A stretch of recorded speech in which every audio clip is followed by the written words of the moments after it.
Morning, everyone. Morning. We are ready, we are willing, we are able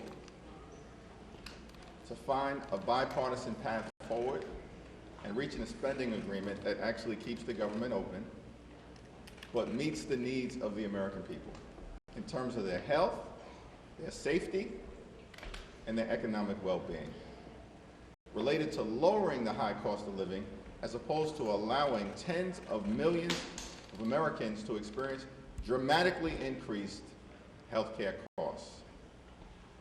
What we will not do is support a partisan Republican spending bill that continues to gut the healthcare of the American people. Over the last several months, Republicans have created a healthcare crisis in the United States of America.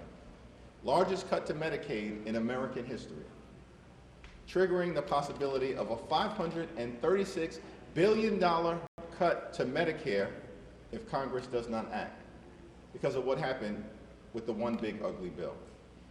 Republicans have refused to extend the Affordable Care Act tax credits, and as a result of that, millions of working class Americans are going to experience skyrocketing premiums, copays, and deductibles at a time when America is already too expensive. Hospitals are closing. Nursing homes are closing. Community-based health centers are closing because of what Republicans have done in their One Big Ugly Bill. The Centers for Disease Control are under attack in the appropriation bill that Republicans have put forth in this month. The National Institute of Health under attack because of what Republicans have done in their appropriations bill this month. And they're limiting the ability of children and families to get vaccines. This is a five-alarm fire in terms of the Republican-caused healthcare crisis. And that's why Democrats are determined to turn things around. Questions? Leader Jeffries. At the White House today, you get some assurances that they're willing to negotiate on extending the Obamacare subsidies. If that happens, would you then be open to a clean CR for the next 7 weeks? Our position in the spending bill that has been introduced by House and Senate Democrats is a permanent extension of the Affordable Care Act tax credits. Enough with the games that Republicans have been playing connected to the health care of the American people. And no one can trust their word on health care. Are you kidding me? These people have been trying to repeal and displace people off the Affordable Care Act since 2010. That's 15 years. And on behalf of the American people, we're supposed to simply take their word that they're willing to negotiate. The American people know that would be an unreasonable thing for us to do. Why not Thank you. Good morning. Do you really think that the president is in a position and in a mood to negotiate? He canceled the meeting last week. Do you also anticipate that this could be one of these, yelling matches that we've seen in the White House Oval Office before, and you walk out and everybody looks worse after the meeting? We've made clear that we are willing to find a bipartisan path forward on a spending bill negotiated by Democrats and Republicans. But it has to meet the needs of the American people. We're not going to simply go along to get along with a Republican bill that continues to gut the health care of everyday Americans who are already living with this Trump economy where costs aren't going down, but they're going up. Inflation is going up. Donald Trump and Republicans promised to lower the high cost of living on day one.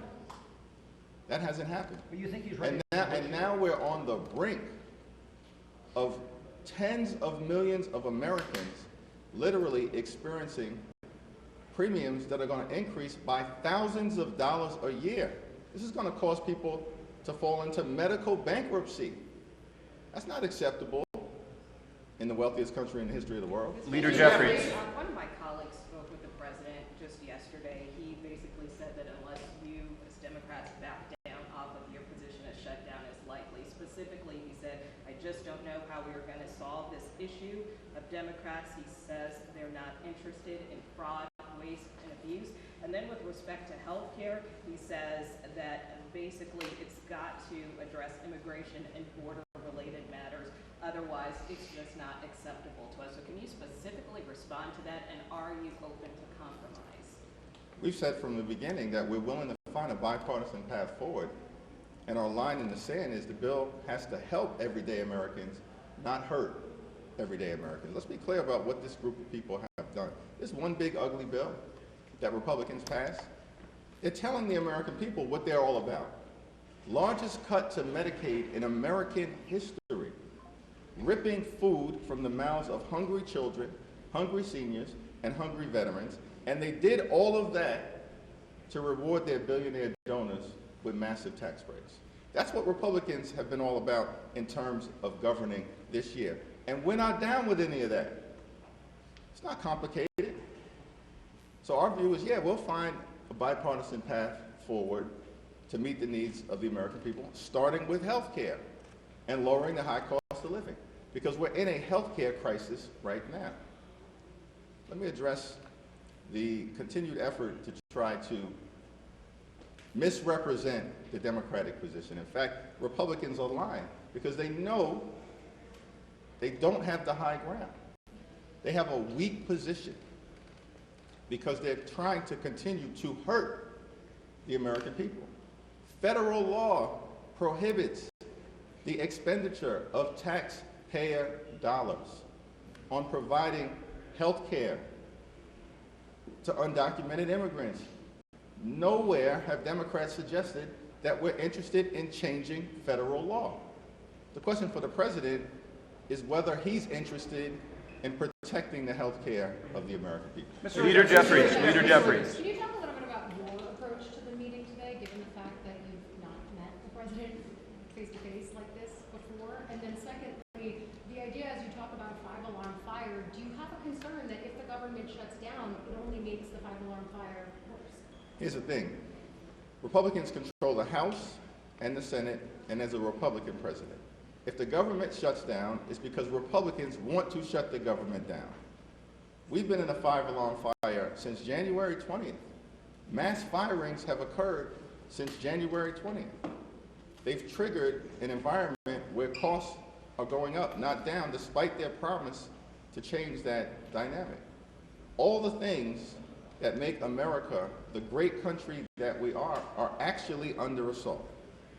And in this country, wealthiest country in the history of the world, our view is simple. If you work hard and play by the rules, you should be able to live the good life. That's what we're fighting to achieve. Good paying jobs, good housing, good health care, good education for your children, and a good retirement. And for millions of Americans, they're doing the first two things. They're working hard. They're playing by the rules, but they're unable to live the good life. And good health care is a big part of that American dream. But Mr. Leader. Our approach, and Leader Schumer and I are in lockstep. House Democrats, Senate Democrats are in lockstep. We're heading into the meeting to have a good faith negotiation about landing the plane in a way that avoids a government shutdown, but does not continue the Republican assault on the health care of the American people. Leader Jeffries. Leader Jeffries. Why not allow the typical appropriations process? I mean, what are Republicans going to get out of this if it's just 7 weeks of funding for a whole host of demands? In terms of the typical appropriations process, what House Republicans have done is to continue the Republican assault on health care. A $1 billion plus cut that House Republicans are proposing with respect to the Centers for Disease Control. About a $450 million cut to the National Institute of Health. Republicans are trying to take vaccines away from children and families in this country. That's in their appropriations bill. That's their process that they're trying to jam down the throats of the American people. And Democrats are not interested in participating in the continued Republican assault to gut health care, period, full stop. We've been very clear about this for months. That's why we oppose the one big ugly bill. And that's why we believe that simply accepting the Republican plan to continue to assault and gut health care is unacceptable. Last question. Mr. Leader, Republicans have co-opted a lot of your criticisms of them in the past as far as cutting off Head Start. They say that you're the ones that are trying to take food out of the mouths of women, low-income people, infants.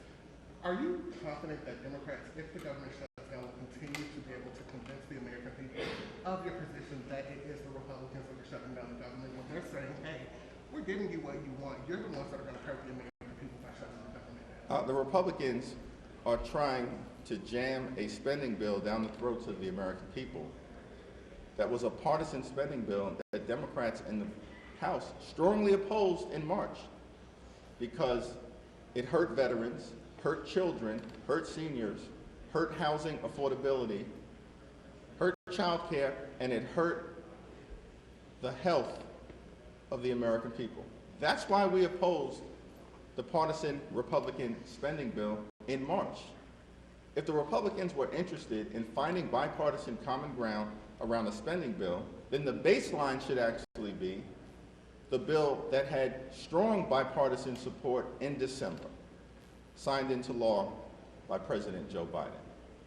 Our position will continue to be clear in this meeting and as we communicate to the American people: cancel the cuts, lower the costs, save health care. Thank you, everyone.